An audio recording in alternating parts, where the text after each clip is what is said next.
लेकिन पिछले चुनाव में भी लोगों ने उनको गोवा में नकारा, और इस चुनाव में भी गोवा में उनको निश्चित रूप से नकारा जाएगा, क्योंकि दिल्ली में आप जो गोवा में या बाकी जगह जाकर वो शोकेस करते हैं, उसकी दिल्ली में परिस्थिति क्या है ये लोगों ने देखा है। जगमगाती बिजली का नारा आप पार्टी ने दिया था, और जैसे ही अभी बीच में केजरीवाल जी ने कहा कि हम मुफ्त बिजली दे रहे हैं, पूरा सोशल मीडिया उनके ऊपर टूट पड़ा कि भले ही मुफ्त मत दीजिए पर हमको बिजली दीजिए, क्योंकि इतने बार पावर कट होता है। और लोगों ने एक प्रकार से उसका मखौल बनाया, और लोगों ने यह भी कहा कि गलती से 200 के ऊपर 201 यूनिट हो गया तो पूरा बिल देना पड़ता है, कोई सब्सिडी मिलती नहीं है, और ये सारी चीजें लोगों के सामने हैं। दिल्ली में वाटर सप्लाई के संदर्भ में भी उन्होंने जो एक आश्वासन दिया था, अंत में मोदी जी की सरकार की योजना हर घर नल, उस योजना के माध्यम से आज यहां पर सारा काम जो है वो काम हो रहा है और लोगों के घर में जल पहुंच रहा है। ये कोई केजरीवाल जी की सरकार इसमें कोई बहुत बड़ा कंट्रीब्यूशन नहीं कर रही है। इतना ही नहीं, तो जिन मोहल्ला क्लिनिक के बारे में इतनी हाइप तैयार की गई थी, एक तो जो उन्होंने खुद टारगेट कहा था 750 का, करीब 430-440 मोहल्ला क्लिनिक तैयार हो पाए, उसमें से भी मार्च 2020 में 200 मोहल्ला क्लिनिक बंद थे। और इतना ही नहीं, तो लोगों के भी ये ध्यान में आया कि जब कोरोना जैसी आपत्ति आती है तो मोहल्ला क्लिनिक किसी काम के नहीं है, वहाँ पर कोई भी मर्स की उस दवा नहीं है या कोई भी वहाँ पर इलाज मिलता नहीं है। तो कुल मिलाकर अगर हम देखें तो आप पार्टी ये गोवा में भी आकर अलग अलग प्रकार के आश्वासन दे रही है, लेकिन लोगों को उनका भी सत्य पता है। तो मुझे लगता नहीं है कि आपके बारे में भी लोगों के मन में कोई विश्वास है। भारतीय जनता पार्टी ने गोवा में स्टेबिलिटी दी है, स्थिरता दी है, और एक स्वर्णिम गोवा का एक सपना जो हमारे मनोहर पर्रिकर जी ने देखा था, उसको पूर्ण करने का काम आज भारतीय जनता पार्टी वहां पर कर रही है। सोशल सिक्योरिटी के माध्यम से अलग अलग स्कीम्स जो आज आप जैसी पार्टी दिल्ली में अनाउंस करती है, 2002 की भारतीय जनता पार्टी की सरकार ने इसमें से कई स्कीम्स लागू कर दी है। तब से लेकर ये स्कीम्स वहां पर चल रही है। फिर 2012 में हमने उन स्कीम्स को और अच्छा किया है। और देखिए, अगर हम ये देखें तो 2012 में जब हम सत्ता में आए गोवा में, तो उस समय सोशल सिक्योरिटी पर स्पेंडिंग था 191 करोड़ 191 करोड़, और आज गोवा में 903 करोड़ रुपया हम लोग स्पेंड करते हैं। मतलब हम 6 गुना से ज़्यादा पैसा आज गोवा में सोशल सिक्योरिटी पर स्पेंड करते हैं।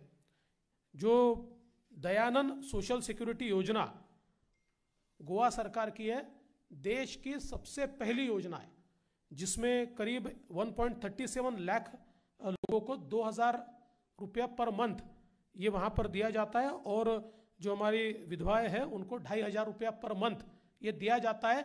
ये बाकी पार्टी आकर आज अनाउंस कर रही है, लेकिन गोवा में ये ऑलरेडी जिस समय मनोहर पर्रिकर जी थे उस समय से लगातार हम लोग उसको दे रहे हैं।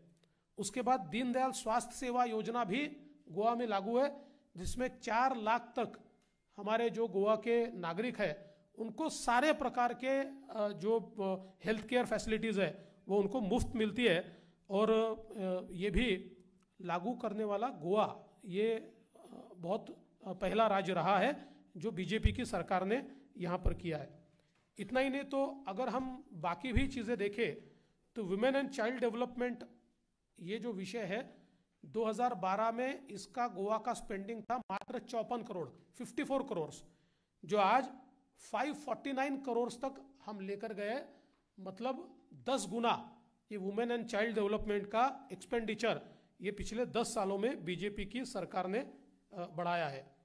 गृह आधार योजना जो है, इसमें भी करीब 1.22 लाख विमेन को 1500 रुपया पर मंथ ये दिया जाता है, और 1609 करोड़ रुपए इसके ऊपर बीजेपी की सरकार ने खर्चा किया है। लाडली लक्ष्मी स्कीम में 1 लाख रुपया जो बच्चियों को 18 साल की होती है उनको दिया जाता है, और इसमें भी करीब 72,943 बच्चियों को इसका फायदा मिला है। और मैं ये बता दूं कि चूंकि ये आंकड़े गोवा की पॉपुलेशन के अनुपात में ये बहुत बड़े आंकड़े हैं। अगर हम एजुकेशन की भी बात करें तो गोवा में भारतीय जनता पार्टी की सरकार ने 21 नए कॉलेजेस शुरू किए हैं। जब हम सरकार में आए तो 49 कॉलेजेस थे, अभी 70 कॉलेजेस ये गोवा में शुरू हुए। उसके साथ साथ स्कूल टीचर जो है ये अभी 94% जगह भरी हुई है, जो देश में सबसे ज़्यादा है। इतना ही नहीं तो पोस्ट मैट्रिक स्कॉलरशिप और ये सारी चीज़ों पर करीब हम लोग देखें तो 2066 करोड़ रुपया ये गोवा की सरकार ने दिया है। गोवा एक ज़माने में लॉ एंड ऑर्डर के लिए भी बदनाम हुआ था, लेकिन बीजेपी की सरकार में लॉ एंड ऑर्डर की एक भी गंभीर घटना गोवा में नहीं हुई है। और विशेष रूप से गोवा में पुलिस पर्सोनेल, इनकी संख्या में एक गुणात्मक बदलाव बीजेपी ने किया। 2011-12 में 4,670 पुलिस पर्सोनेल होते थे, वो भी 7,900 यानी करीब 8,000 पुलिस पर्सोनेल अभी गोवा में है। और बजटरी एलोकेशन भी लॉ एंड ऑर्डर संभालने के लिए ये दुगना किया गया है। इतना ही नहीं तो महिलाओं के लिए एक special pink police force Goa ने तैयार किया है, जो बहुत ही कारगर सिद्ध हुआ है। और इसके साथ साथ देश में सबसे ज़्यादा क्राइम डिटेक्शन रेट ये गोवा का है, वो 93% है। और हीनियस क्राइम का 100% क्राइम डिटेक्शन रेट है, जो देश का सबसे बड़ा है।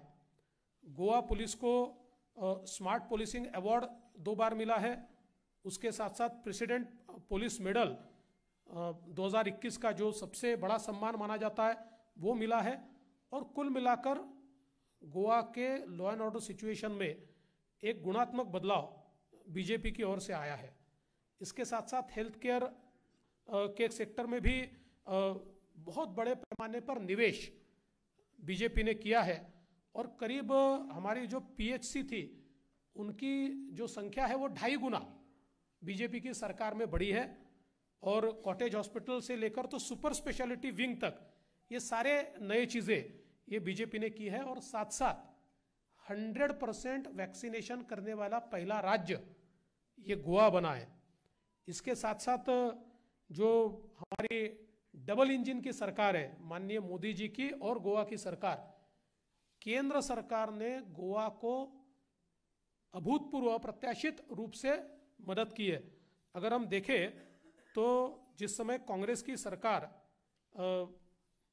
केंद्र में थी उस समय गोवा को मिलता था, समझ लीजिए 2013-14 में केंद्र सरकार की ओर से 432 करोड़, और बीजेपी की सरकार ने, मोदी जी की सरकार ने दिया 2,567 करोड़, यानी 4 गुना 5 गुना पैसा ज़्यादा ये केंद्र सरकार ने गोवा को यहाँ पर दिया है। इसके साथ साथ इतने बड़े पैमाने पर इंफ्रास्ट्रक्चर गोवा में तैयार हुआ है। गोवा का जो मेन हाईवे है उस हाईवे का जो परिवर्तन बीजेपी की सरकार ने किया है, फिर आइकॉनिक जुआरी का ब्रिज हो या फिर अटल सेतु ब्रिज हो या फिर मोपा इंटरनेशनल एयरपोर्ट हो, जिसको जानबूझकर इतने सालों तक दबाकर रखा गया, वो मोपा इंटरनेशनल एयरपोर्ट और इलेक्ट्रॉनिक सिटी, इसकी भी शुरुआत। और मोपा इंटरनेशनल एयरपोर्ट में तो अगस्त, अगले इस साल के अगस्त तक उसका फर्स्ट फेज कंप्लीट करने का काम ये वहाँ पर होने वाला है। इतना ही नहीं, रोड डेवलपमेंट के लिए गोवा गवर्नमेंट को पुरानी केंद्र सरकार की ओर से 2009 से 2014 तक मात्र 120 करोड़ रुपया मिला था, 5 साल में 120 करोड़ रुपया, और 14 से 19 ये 5 सालों में मिला 4000 करोड़ रुपया। मतलब आप समझ सकते हैं कि 120 करोड़ और 4000 करोड़ रुपया। और उसके साथ साथ अलग अलग अगर हम गोवा को केंद्र सरकार की ओर से दिए गए पैसे का हिसाब लगाए तो मुझे ऐसा लगता है कि गोवा के इतिहास में पिछले 5 सालों में, मतलब हम 25 सालों का भी हिसाब लगाए तो पिछले 5 सालों में केंद्र सरकार ने गोवा को बहुत बड़े पैमाने पर निधि दिया है। तो एक बदला हुआ गोवा लोगों ने अपनी नज़रों से देखा है, इंफ्रास्ट्रक्चर देखा है, एक साफ सुथरी छवि वाले चीफ मिनिस्टर को देखा है, और लॉ एंड ऑर्डर सिचुएशन को एक अच्छे सुलझे हुए ढंग में गोवा की जनता ने देखा है। हमको पूरा विश्वास है कि फिर से एक बार पूर्ण बहुमत वाली सरकार गोवा में भारतीय जनता पार्टी को मिलेगी। आज हम लोग गोवा की लिस्ट जारी कर रहे हैं, हमारे राष्ट्रीय महामंत्री अरुण सिंह जी इस लिस्ट को जारी करेंगे। आज 40 में से 34 कॉन्स्टिट्यूएंसीज की लिस्ट हम लोग जारी कर रहे हैं। माननीय अरुण सिंह जी। मित्रों, भारतीय जनता पार्टी की केंद्रीय चुनाव समिति की बैठक माननीय प्रधानमंत्री जी की गरिमामय उपस्थिति में संपन्न हुई। पार्टी के राष्ट्रीय अध्यक्ष श्री जेपी नड्डा जी ने बैठक की अध्यक्षता की और सभी चुनाव समिति के सदस्य उसमें भाग लिए। केंद्रीय चुनाव समिति ने जिन नामों की अपनी स्वीकृति दी है, मुहर लगाई है, उन नामों की मैं घोषणा कर रहा हूं। जनप्रिय, लोकप्रिय और ईमानदार गोवा के मुख्यमंत्री डॉक्टर प्रमोद सावंत जी, वह सांकली से विधानसभा का चुनाव लड़ेंगे।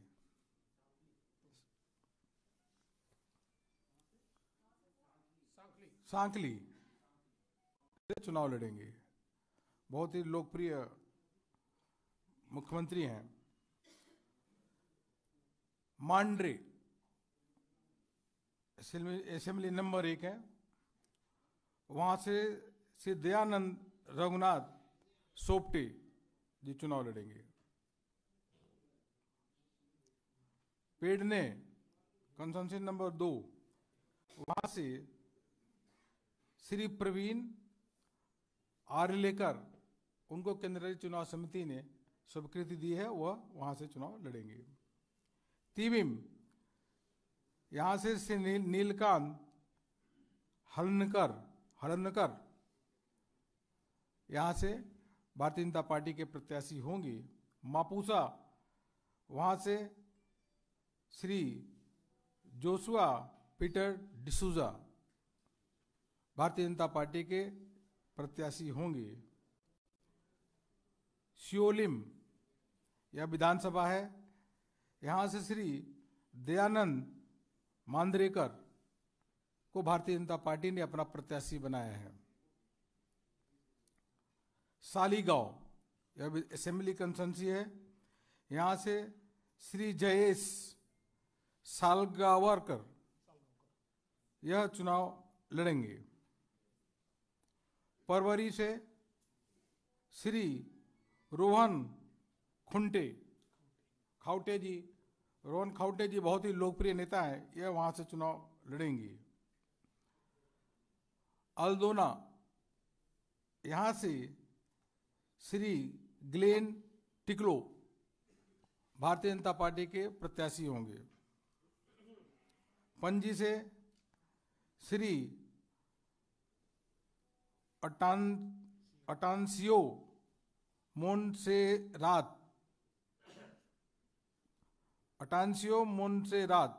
भारतीय जनता पार्टी के प्रत्याशी होंगे।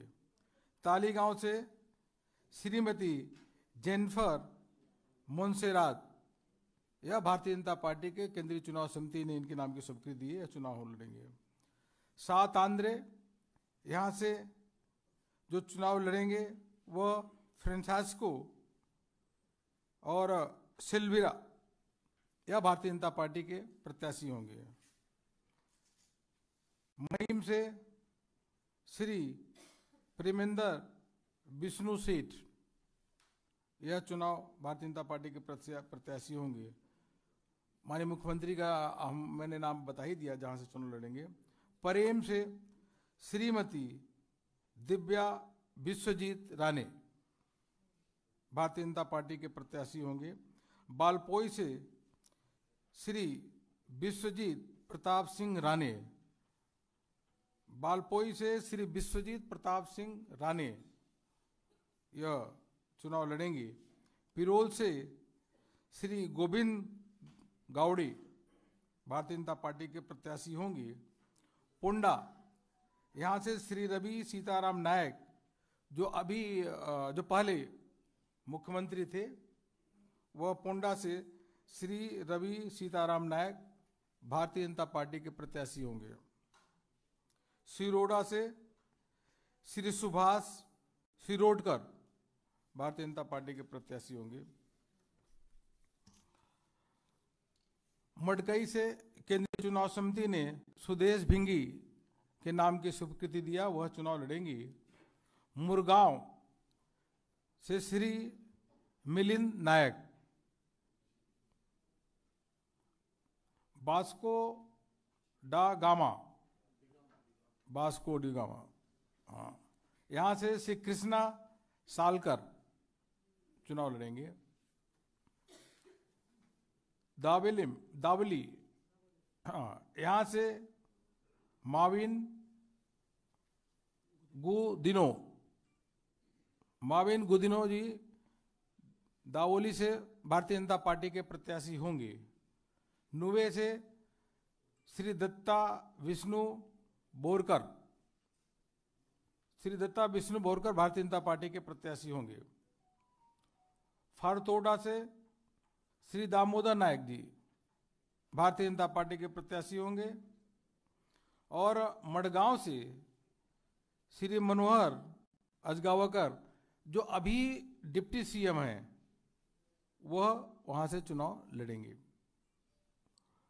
उसी प्रकार से बेनोलिम से दामोदर बादे बंदोरकर, यह भारतीय जनता पार्टी के प्रत्याशी होंगे। नावेलिम से श्री उल्लास तुनेकर, यह भारतीय जनता पार्टी के प्रत्याशी होंगे। और कनकोलिम से यहाँ से श्री क्लाफासियो डायस बहुत पॉपुलर व्यक्ति हैं, यहाँ से चुनाव लड़ेंगे। पत्रकार आपके लोगों के लिए बड़ी प्रसन्नता की विषय है, बहुत प्रसिद्ध जर्नलिस्ट पत्रकार है वो वेलिम से, वह जो हमारे सावियो रोडिग्स आप सब जानते ही होंगे, वह पत्रकार है, जर्नलिस्ट है, वहाँ से वह चुनाव लड़ेंगे। केपे से श्री चंद्रकांत कावेलकर जी, जो अभी सरकार में डिप्टी सीएम है, पॉपुलर नेता है, वह वहाँ से भारतीय जनता पार्टी की केंद्रीय चुनाव समिति ने कहा कि वहाँ से चुनाव लड़ेंगे। कुरचड़े से नीलेश काब्राल, यह भारतीय जनता पार्टी के प्रत्याशी होंगे। सावर्ट से Ganesh Gaonkar, he will be the BJP candidate. Sanguem से श्री सुभाष पाल देसाई भारतीय जनता पार्टी के प्रत्याशी। कानकोण से श्री रमेश तावटकर, यह होंगे भारतीय जनता पार्टी के प्रत्याशी जिनको केंद्रीय चुनाव समिति ने नाम स्वीकृति दी। ये 34 नाम है। अभी मैं आपके लिए यह बताना चाहूँगा कि सबसे बड़ी बात है कि विश्व की सबसे बड़ी पार्टी भारतीय जनता पार्टी, जो दलित है, आदिवासी हैं, पिछड़े हैं, इनको हितों के लिए सदैव माननीय प्रधानमंत्री मोदी जी काम करते हैं। और यह वर्ग माननीय प्रधानमंत्री जी को अपने मसीहा के रूप में देखता है। और गोवा से भी अगर देखेंगे तो 3 जनरल सीटें हैं। 3 जनरल सीटें पे भारतीय जनता पार्टी की केंद्रीय चुनाव समिति में 3 एसटी नाम की स्वीकृति दी है। जनरल सीटों पर 3 एसटी लड़ेंगे, यह भारतीय जनता पार्टी ने गोवा में स्वीकृति दी है। इसी के साथ साथ एसटी शेड्यूल ट्राइब। इसी के साथ साथ ये भी बताना चाहूंगा कि एक जनरल सीट पे भारतीय जनता पार्टी के केंद्रीय चुनाव समिति ने एससी वर्ग के प्रत्याशी को अपना स्वीकृति दिया, वह चुनाव लड़ेंगे। तो 2 एससी भारतीय जनता पार्टी के प्रत्याशी होंगे, एक जनरल पे एससी भारतीय जनता पार्टी ने दिया है। और एसटी पे 3 जो मैंने बताया, वह तीनों के तीनों प्रत्याशी एसटी के हैं और तीनों जनरल सीट पे लड़ रहे हैं। इसी से आप समझिए कि भारतीय जनता पार्टी सदैव जो दलित है, पिछड़े हैं, कुचले हैं, वंचित है, उनका माननीय प्रधानमंत्री सदैव उनका ध्यान रखते हैं और उनको सर्वोपरि उनके हित के लिए काम करते हैं। उसी प्रकार से ओबीसी के 11 प्रत्याशी होंगे। 11 प्रत्याशी। लोग तो आज कल ओबीसी के हितों की बात करते हैं, लेकिन किसी ने किया नहीं। है माननीय प्रधानमंत्री जी हैं जो ओबीसी के हितों के लिए उन्होंने काम किया।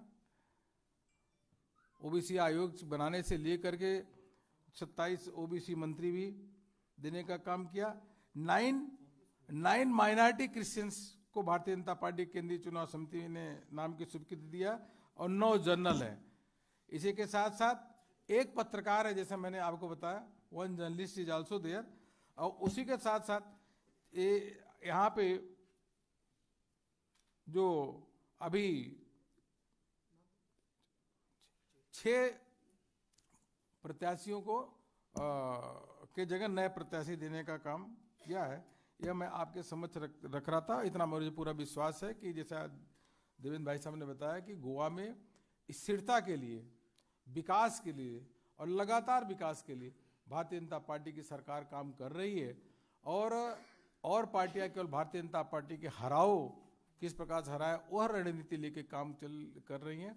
गोवा की जनता ने मन बना लिया है कि इस बार प्रचंड बहुमत के साथ गोवा में भारतीय जनता पार्टी की सरकार बनने जा रही है, स्पष्ट दिख रहा है।